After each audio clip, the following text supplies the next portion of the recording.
All right. So you guys are planning, is that correct? Or you guys already due for a baby?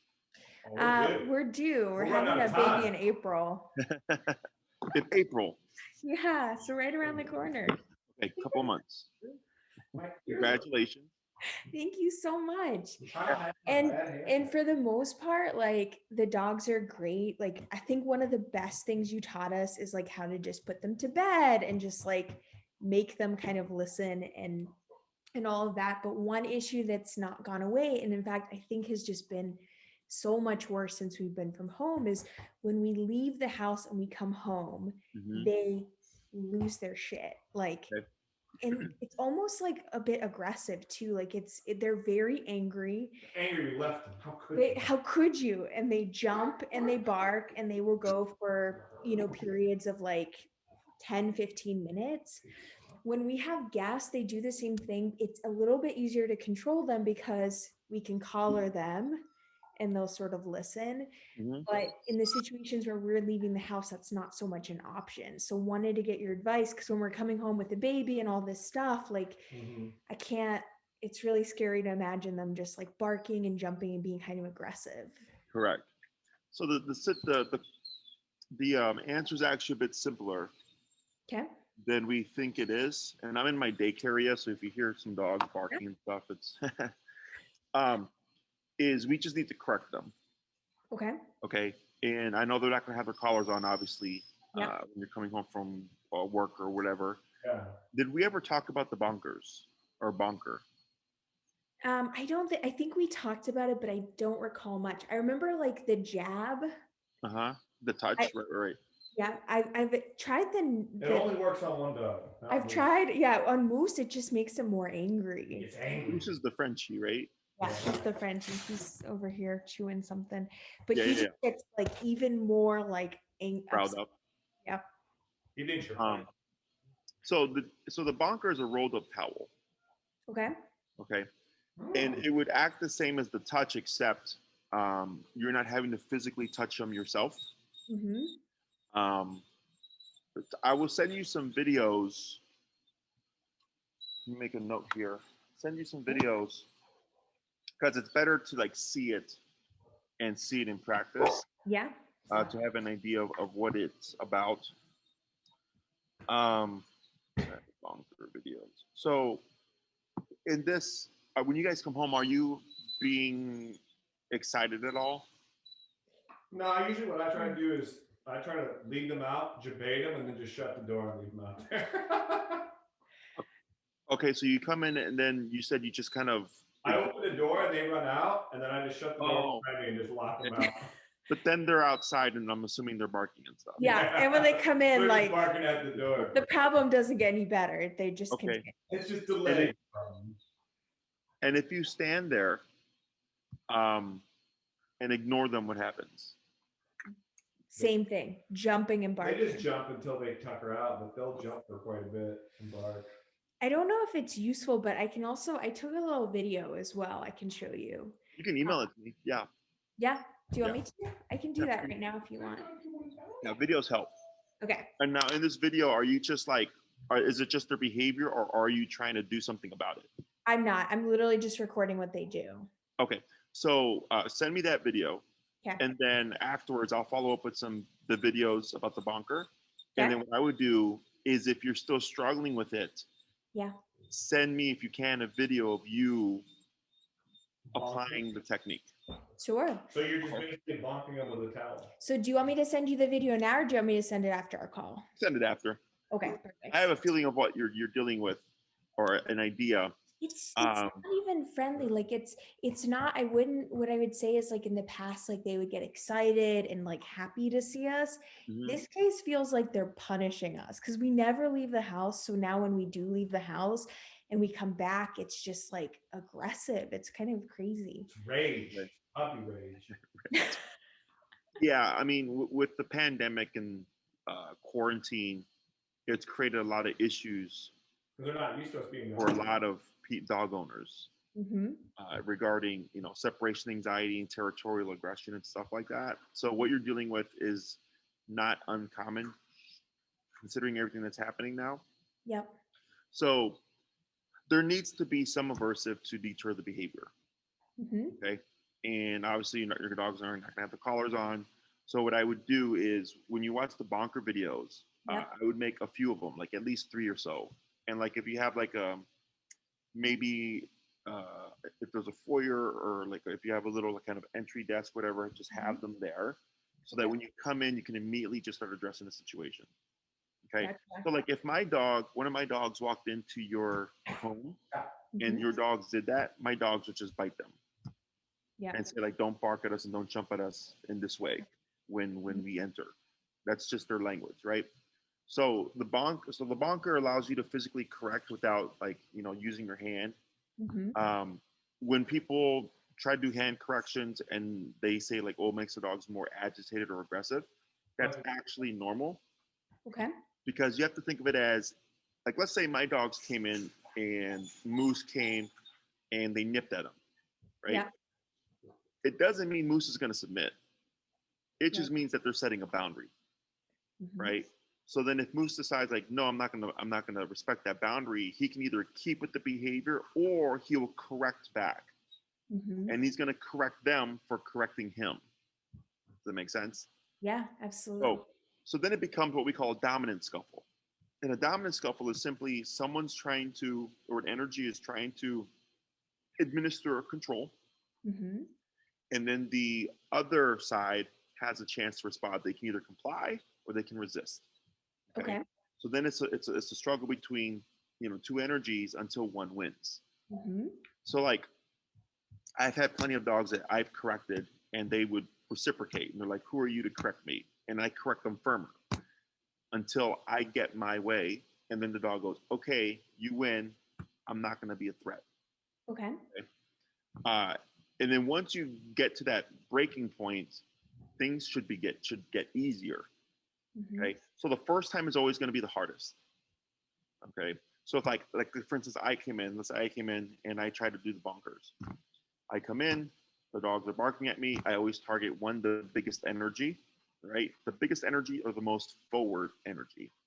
Okay. And then I would correct firmly. If the barking persists or if it seems more agitated, I correct even firmer.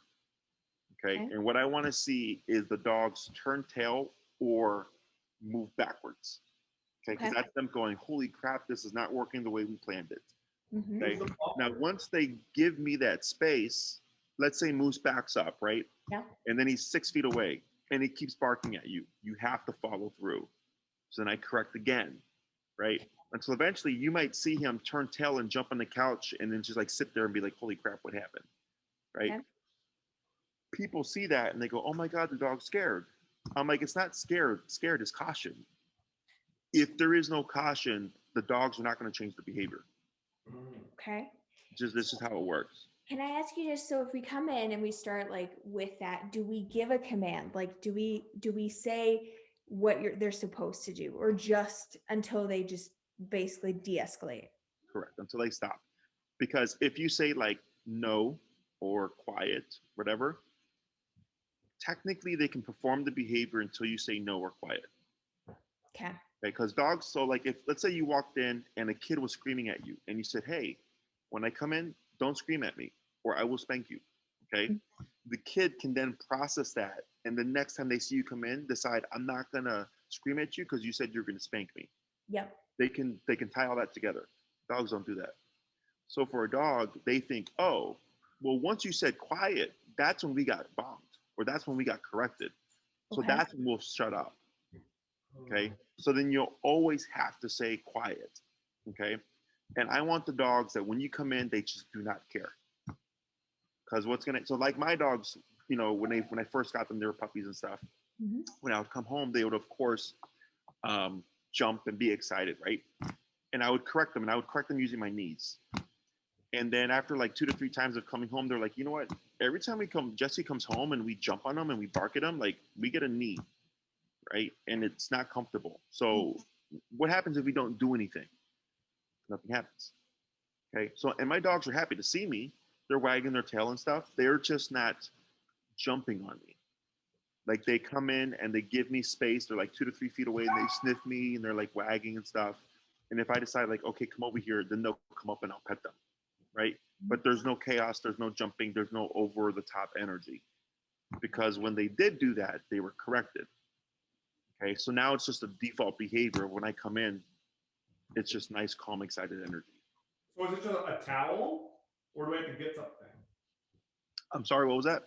Is that like a towel that we have? Yes, just like a standard towel, right? So I'm going to send you 3 videos. Okay. How to make one, how to use one, and a trainer actively using one.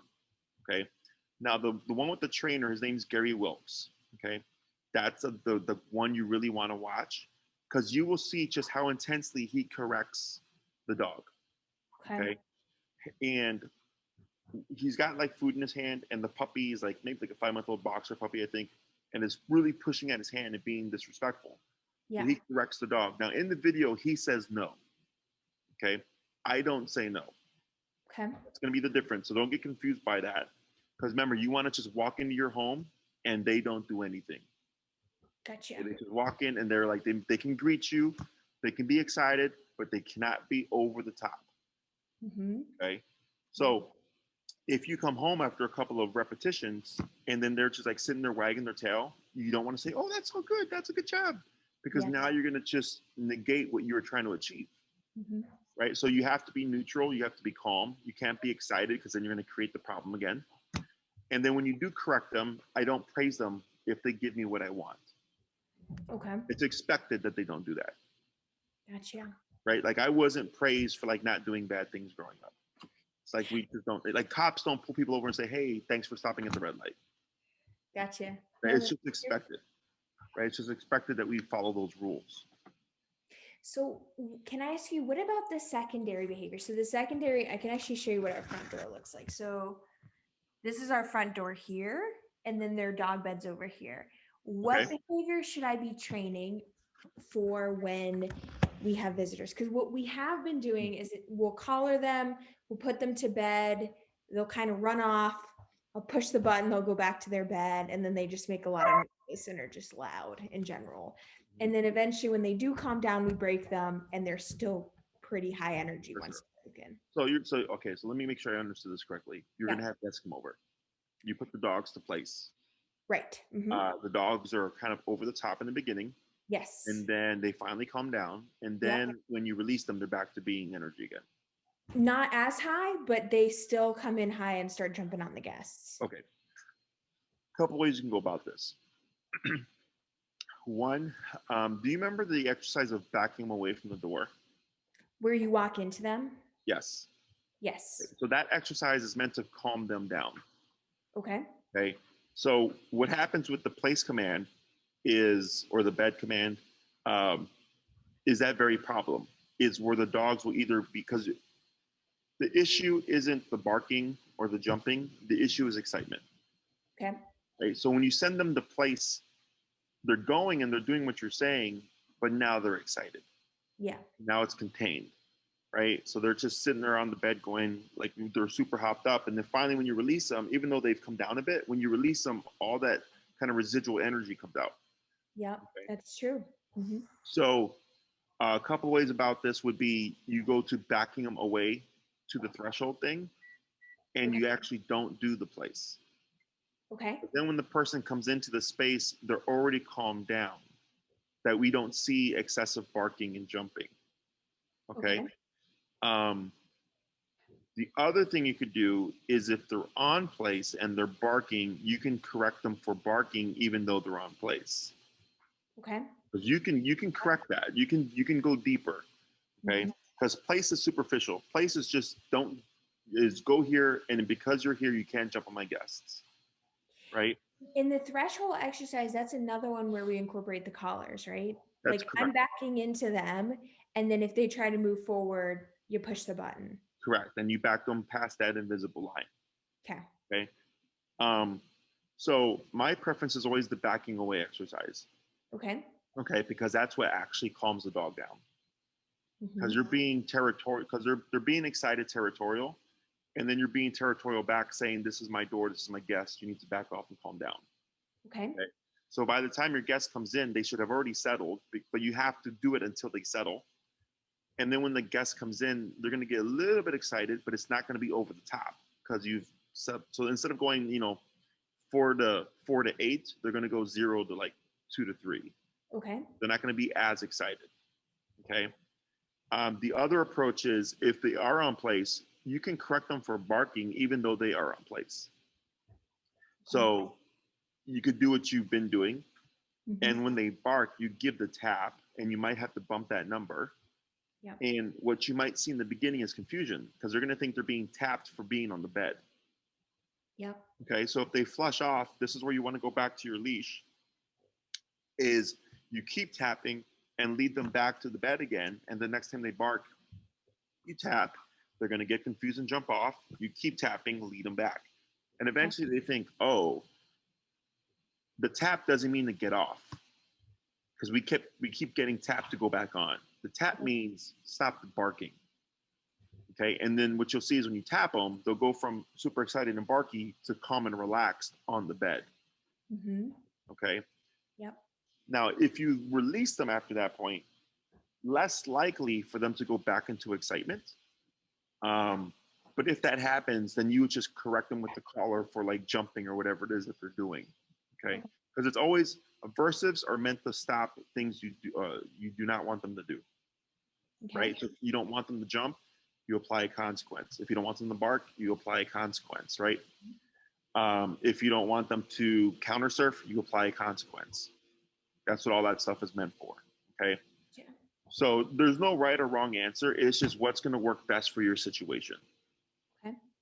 With the threshold, when you push them past the threshold and then you turn around, how do they know, like, okay, now I'm released? Like, this is when I can come out so that they don't follow just right behind you? Correct. So if you put them past the threshold and you turn around and they move and you move and they follow you, you turn around and push the threshold back or push them past it again, okay? Because they're thinking because you turned your back and it's less confrontational, they're thinking, oh, now we can go.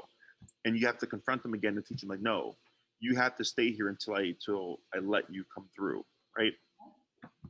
Now, if you put them past the threshold and the guest comes in,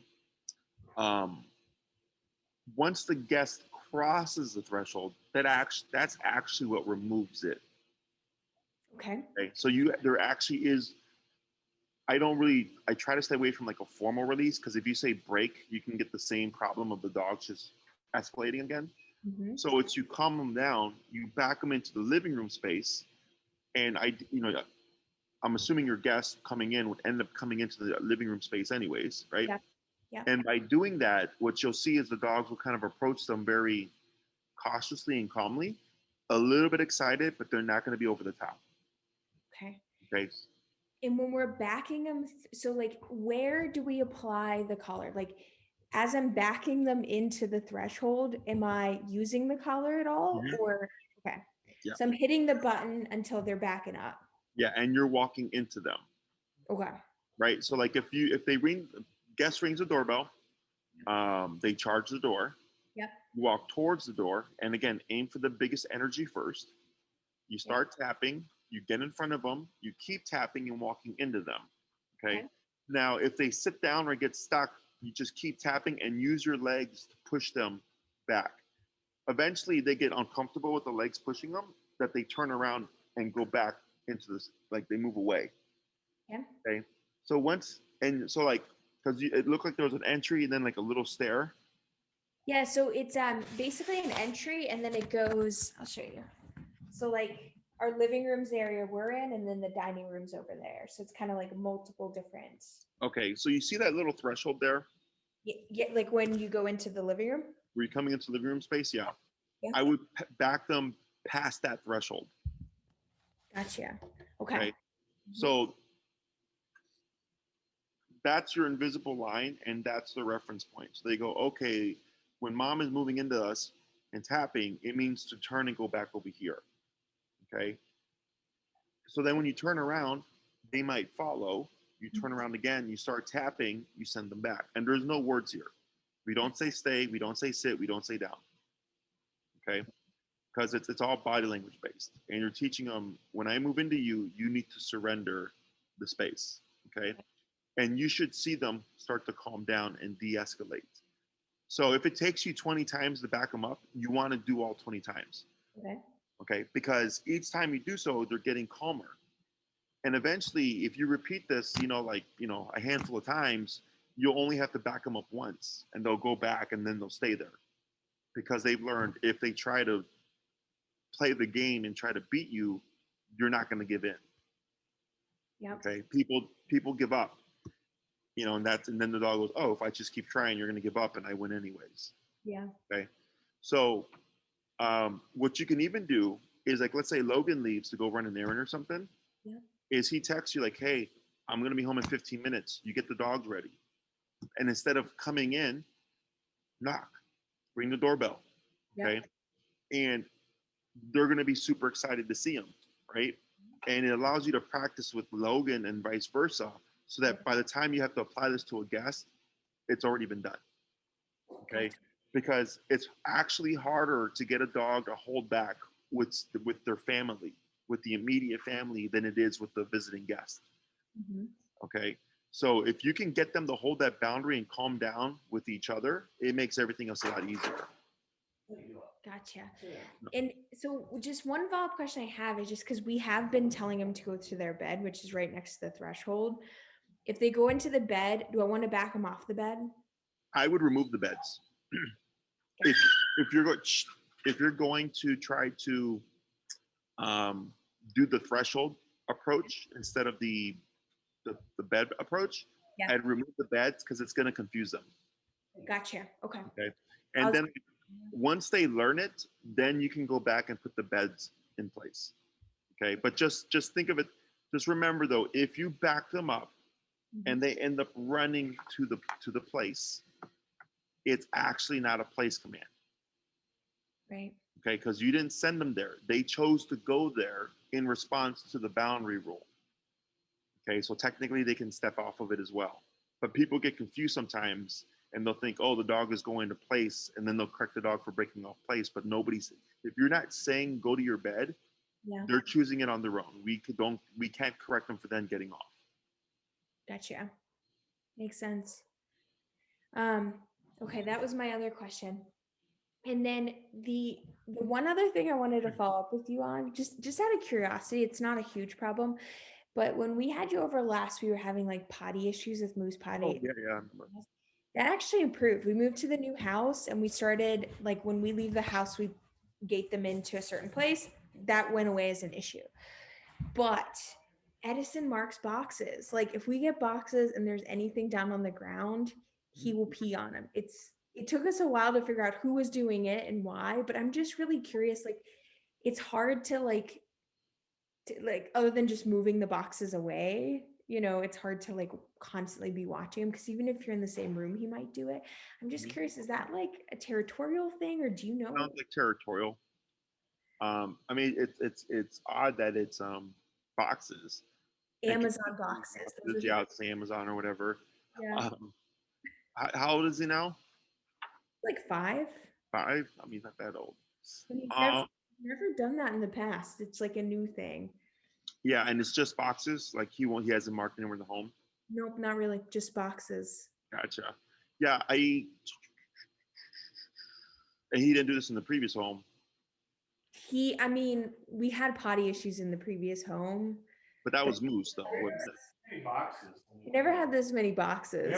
This is another one of those like COVID the first things. time we ever had just boxes upon boxes in the house. Is there any? I guess my question is, other than moving boxes, which we try to do now that we recognize, is there any like post-peeing punishment that should be given out, or is it just like we just have to catch him during the act? No. Yeah. And it's just a little bit. He's not gonna go back. Like, I mean, you could do. My aunt swears by taking a dog and putting their nose in their pee and correcting them. I've never really seen that work. She swears by it. I know other people who swear by like training their dog that way. In my line of thinking, a dog can't go back to that degree, like, that far back. Yeah. But if you want to give it a go, like, have at it. The only other thing I would think of is, I mean, controlling his water intake really, or putting a belly band on. To keep him from peeing on. Yeah. I know that he does it not because he has to pee, because it's just a tiny amount. Like, Yeah. it's just like a marking behavior, I think. Okay, cool. I wanted to get your advice on that because I thought I remembered you telling us like you can't really like go back in time and No, like, yeah, dogs are present. Like if you correct them, he won't go back like 5 minutes and think, "Oh, I shouldn't have peed on that box." Yeah. gotcha. Um, Cool. yeah, the only way would be either preventing it or correcting it as it's happening. Yeah. Okay. Yeah, that's a really weird one. He's like, this is mine. This is my box. Whatever's in there Yeah, belongs. yeah. I mean, it But could be. I mean, you could set him up to fail. how so? You know, like get a cardboard box that he's not marked or something, Yeah. and then like set it down, and then like somewhere where you're gonna have visual, and then the moment you see him kind of walking over and looking at it or showing any interest in it, you correct them. So you correct any interest into or any interest in the box. Period. Okay, so he's gonna think, man, I can't even like look at the box, otherwise I get corrected. So then when they drop off the Amazon boxes, he's gonna want to move away from it and not move to market. Gotcha. Yeah. That's the only thing I can think of that, unless you're, obviously able to Bait him. catch him in the act, is to bait him. Okay, gotcha. Yeah. Cool. I think that might be all of our problems. I think you might have solved them. I'll send you the video that I have on my phone. Do I just send it to the same email that I use for like when I'm contacting Maria, or is it a different email? So it's like Maria's except with Jesse. Okay, gotcha. JESSE. Yeah, Perfect. at canineperspective.com. Perfect. I'll send that over to you, and I'll watch the videos that Logan and I will watch them together. And yeah, where are you guys located now? What neighborhood? Oak Park. Oh, is that south? It's actually west, so it's like west of Wicker Park. So it goes like Wicker Park, and then there's Austin, and then Oak Park. Oh, that's like a western suburb though, right? Oh, yeah, it is. Melrose Park. It's a western suburb, but it's actually a lot closer to the city than we lived in Lakeview, which is interesting. Because the city's an oval. The city limit's an oval. Yeah, so we live just an oval. It goes far north, not far west. Logan's become a mountain man since you last saw him. Oh yeah, I'm looking at the. Well, this guy says he threw his bonk. The Gary Wilkes guy said he started throwing his bonk when he had. Either or with the bonker, you can throw it or you can bonk itself. I like throwing stuff. So what I can do is I have to coordinate with I have another trainer. Yeah. And he's learning under me. So if you guys would like to practice that whole door thing, I can send it out over to you. Cool. It'd be a complimentary session because he's trying to get experience. So yeah. So if he sucks, you can just let me know. Barking. Yeah, you can send him over. We're home all the time, so we can make ourselves available. So I'll start working on the training. I might follow up with you soon and with like maybe a video just so you can see what we're doing and correct us. What I'll do is send the videos and I'll tag him or copy him on the email, and then you can coordinate with him to get something set up. That sounds great. Thanks. Yeah, no, for sure. Good to see you. And we were just talking about this when we met you. Like you were running all by yourself, and now you got this big facility. Yeah, I mean, it kind of sucked because right after we opened, the pandemic hit. Yeah. But we're starting to recover. Things are starting to get busier. So, and we appreciate you guys referring Shayna and her dogs and stuff. So that helps out a lot. Yeah, of course. Well, have a great rest of your day. You too. It was a pleasure seeing you guys. Congrats on the baby. And any questions, you let me know. But I'll shoot you that email. Okay. Perfect. Awesome. Thank you.